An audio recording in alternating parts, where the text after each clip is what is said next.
გამარჯობა. მე ლელა კოტორაშვილი ვარ. ჩემი ვიდეო ჩანაწერებისთვის მერვე წიგნად ემინემის ავტობიოგრაფიული წიგნი ჩემი გზა შევარჩიე, რომელიც გამომცემლობა პეგასმა გამოსცა 2018 წელს და მთარგმნელი არის მირიან რჩეულიშვილი. წიგნი შემთხვევით აღმოვაჩინე მაღაზიაში რამდენიმე წლის წინ და ჩემი ყურადღება მიიპყრო თანდართულმა ფოტომასალამ, რომელზეც ასახული არის ემინემის ხელნაწერები. მახსოვს ვაკის პარკში ვიყავი, წიგნის შეძენის შემდეგ ჩამოვჯექი და დავიწყე კითხვა. მიუხედავად იმისა, რომ ზაფხული იყო, დიდი სურვილი გამიჩნდა ამ წიგნის მიხედვით საინტერესო გაკვეთილის დაგეგმვისა. გავიდა დრო და აღმოჩნდი მერვე კლასთან.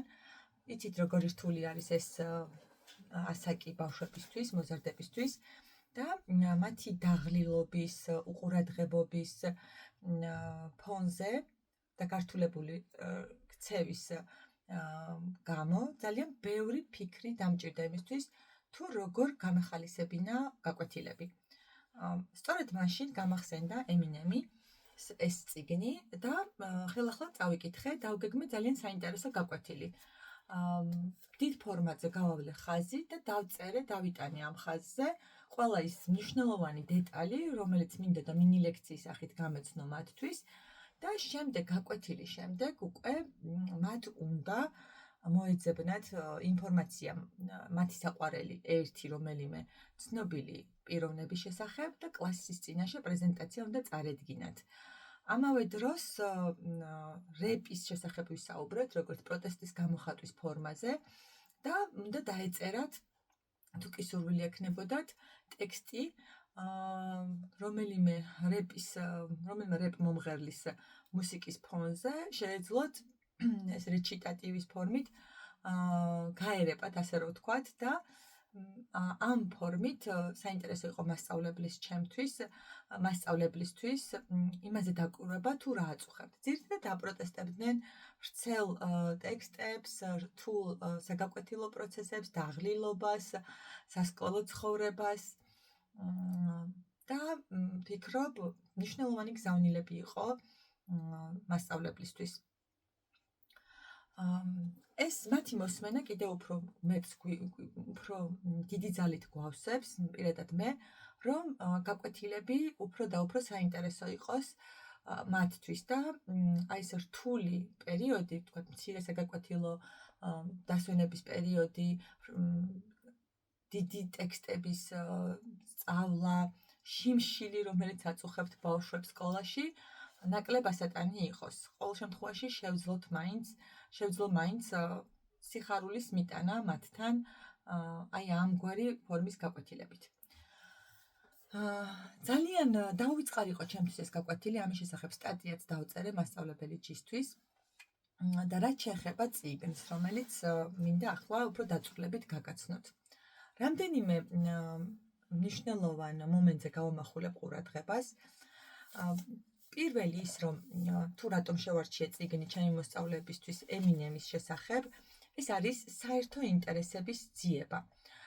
მოსწავლესა და მასწავლებელს თუ კი იკვეთება მათი ინტერესები სადმე, ეს კიდევ უფრო აახლოებს მასწავლებელსა და მოსწავლეს და მათი გულებისკენ ჩვენ უფროსებს გზას გვიხსნის.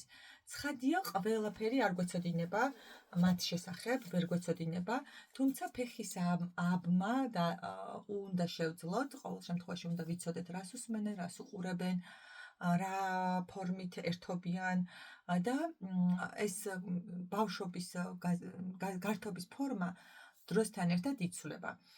და აი ამგვარი საერთო ინტერესების აღმოჩენა და ამის შესახებ მათთან საუბარი გულახდილობას უწყობს ხელს და ასევე ყურადღების კონცენტრაციას, ინტერესის აღძვრას, კიდევ უფრო მეტი გულდასმით და გულმოდგინებით იმ ყველაფრის შესწავლას, თქვათ, რასაც უსმენენ, ან თავის ცხოვრებას უფრო რომ დიდი ყურადღება მიაქციონ, იმიტომ რომ ეს არის დაუვიწყარი ეტაპი, არასდროს აღარ განმეორდება და ის, რასაც ახლა უსმენენ, უყურებენ, მათთვის შემდგომ იქცევა მოგონებებად, რომელიც ძალიან ძვირფასი იქნება.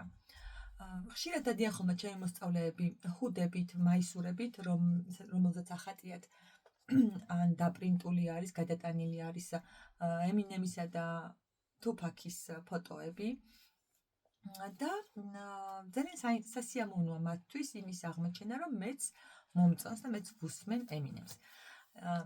ამას მოყვება ხოლმე შესავალი ვულამბობ როგორ ვუსმენდი მე ემინემს თქვათ და რა შთაბეჭდილება მქონდა მის შესახებ. 90-იანი წლების ბავშვებს გვახსოვს როგორ ვუსმენდით მუსიკას. თუ კი ახლა ნებისმიერ დრო შეუძლიათ ჩართონ სასურველი სიმღერების სია, ეგრეთ წოდებული პლეილისტი და სადაც უნდათ ნებისმიერ დროს მოусმინონ, ჩვენ დროს ასე არ იყო. რამდენიმე არხი იყო მუსიკის მოსმენის წყარო. მაგალითად, ეს იყო მაგნიტოფონი, რადიო და ტელევიზიაში იყო რამდენიმე მუსიკალური არხი, უმთავრესად იყო MTV და როგორც მახსოვს მაესტრო, სადაც ტრიალებდა ეს მუსიკალური კლიპები. და საათობით გიწევდა ლოდინი, ან შემთხვევითობის წყალობით გიხაროდა, როცა აღმოაჩენდი საყვარელი მუსიკის ან მომღერლის ხმას. ემინემი, ჩემი ბავშვობა დაემთხვა ემინემის პოპულარულობის ზენიტს.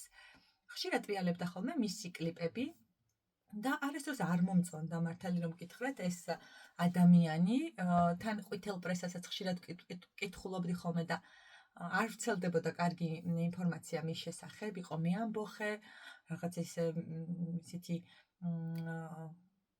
ძალიან თამამი კლიპები ჰქონდა, თან ინგლისურიც კარგად არ ვიცოდი და არ მესმოდა რის შესახებ მღეროდა, მაგრამ ძალიან მომწონდა მისი მუსიკა და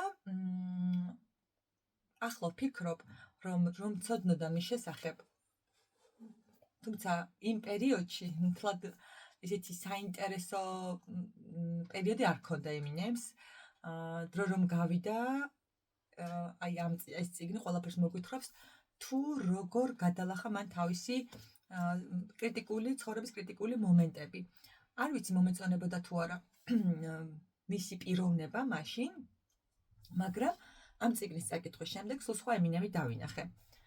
ის გულახდილად გვიამბობს თავისი ცხოვრების თავგადასავალს და როგორც მასწავლებელი ვკითხულობდი მასწავლებლის თვალით ამ წიგნს, საინტერესო იყო იმაზე დაკვირვება, თუ როგორ დიდ დახს ასვამს პიროვნებას, ბავშვს, სიღარიბე, რთული ოჯახური პირობები, სკოლის მუდმივი ცვლა და ამ ყველაფრის აპირწონედ როგორ შეიძლება იქცეს გავლენები გარემო, სადაც აღმოჩნდები ისეთ ადგილას, რომლებიც დაინახავენ შენს ნიჭს და ერთგვარ წიქარად იქცევიან შენს ცხოვრებაში.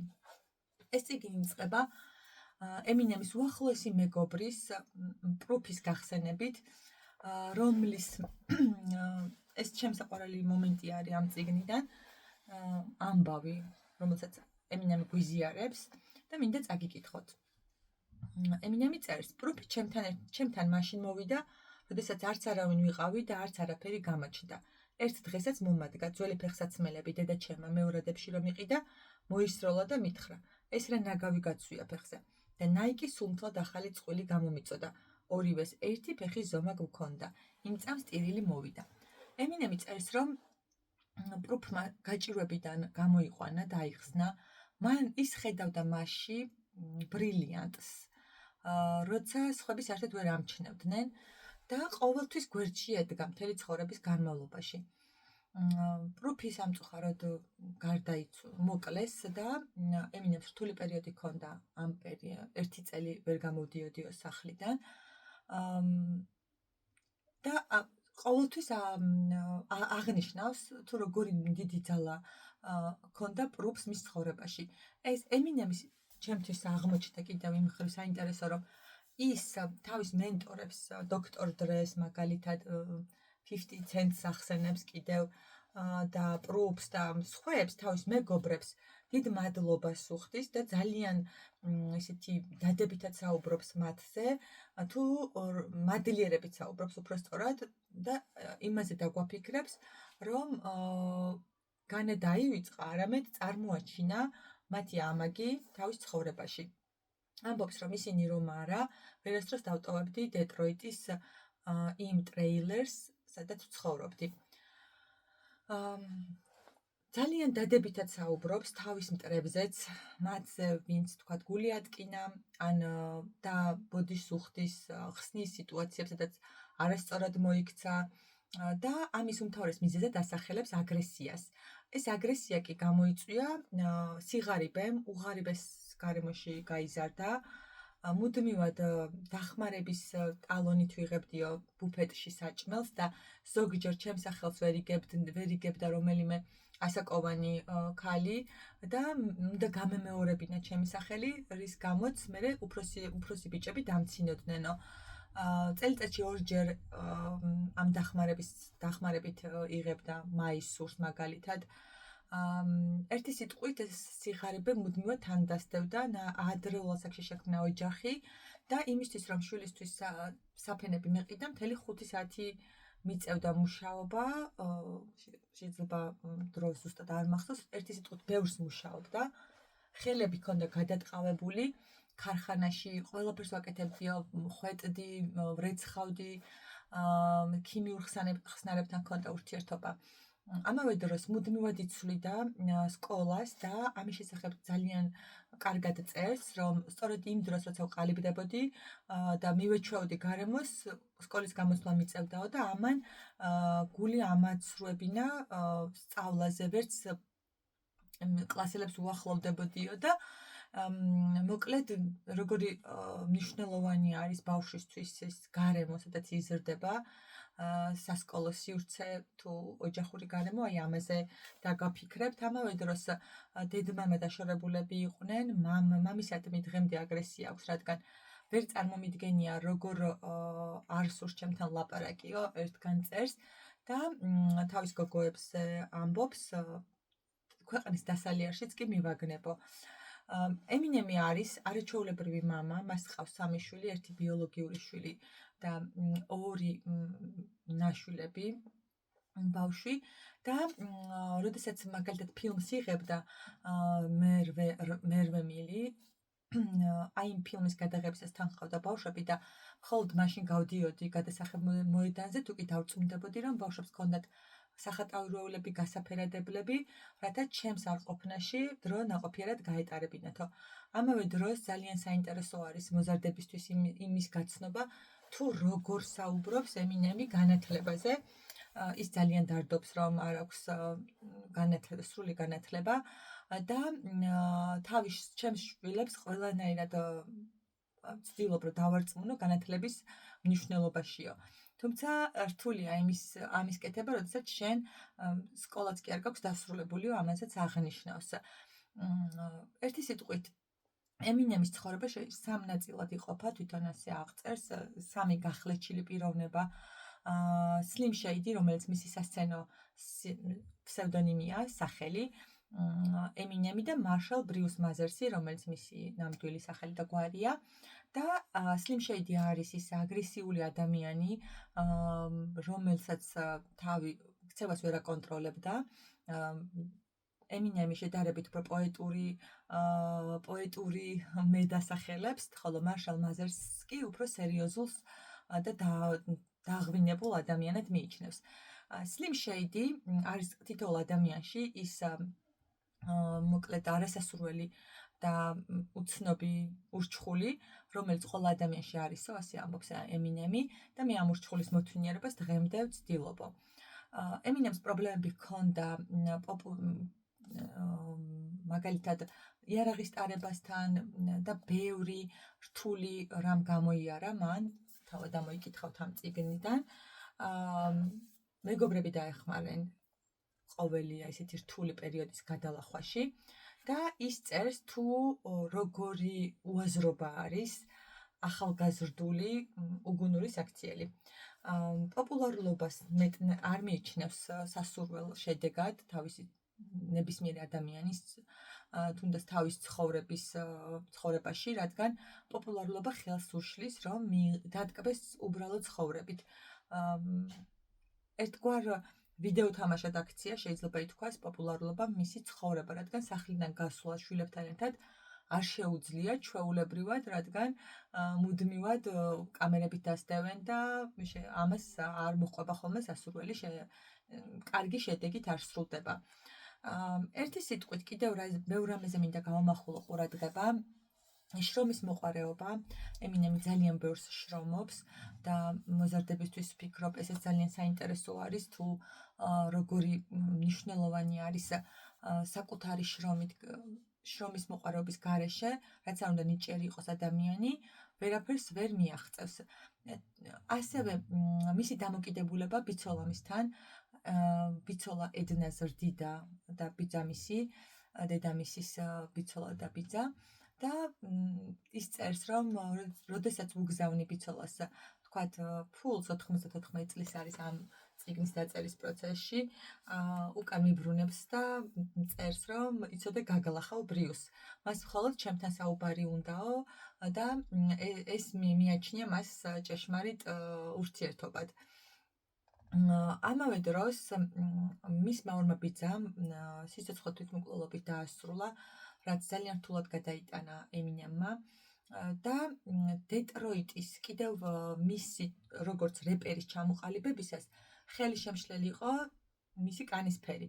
ვიცით, რომ რეპი არის პროტესტის გამოხატვის ფორმა შავკანიანებისთვის, ფერადკანიანებისთვის და ისევე როგორც კალათბურთში, ემინემი კალათბურთითაც იყო გატაცებული, ასევე რეპის სამყაროშიც თეთრკანიანებს იმ დროს, როდესაც ემინემმა თავის დამკვიდრებას ცდილობდა, არ იღებდნენ ადვილად, მარტივად. რთული გზა გაიარა და ფილმიც კი გადაიღეს, იცით ალბათ ეს არის მერვე მილი და მერვე მილი დეტროიტში არის საზღვარი თეთრკანიანებსა და ფერადკანიანებს შორის დასახლების გამყოფი ხაზია. ემინემი თავისი კარიერის მთავარ მიზნად და პოპულარობის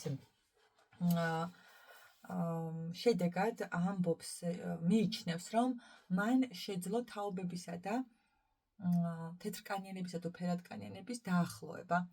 ეს მართალი არის, იმიტომ რომ, თქვათ, როგორც საუბრის ამ ვიდეოს დასაწყისში ვახსენე, მეც ვუსმენ ემინემს და ჩემი მოსწავლეებიც უსმენენ, ჩემი პატარა შვილიც უსმენს და ძალიან მოგწონს. ერთი სიტყვით, ემინემის ეს ავტობიოგრაფიული წიგნი საინტერესო არის იმ თვალსაზრისით, რომ გვაცნობს, როგორ მიაღწია ერთმა ძალიან ნიჭიერმა ადამიანმა თავისი შრომითა და მეგობრების დახმარებით უდიდეს წარმატებას.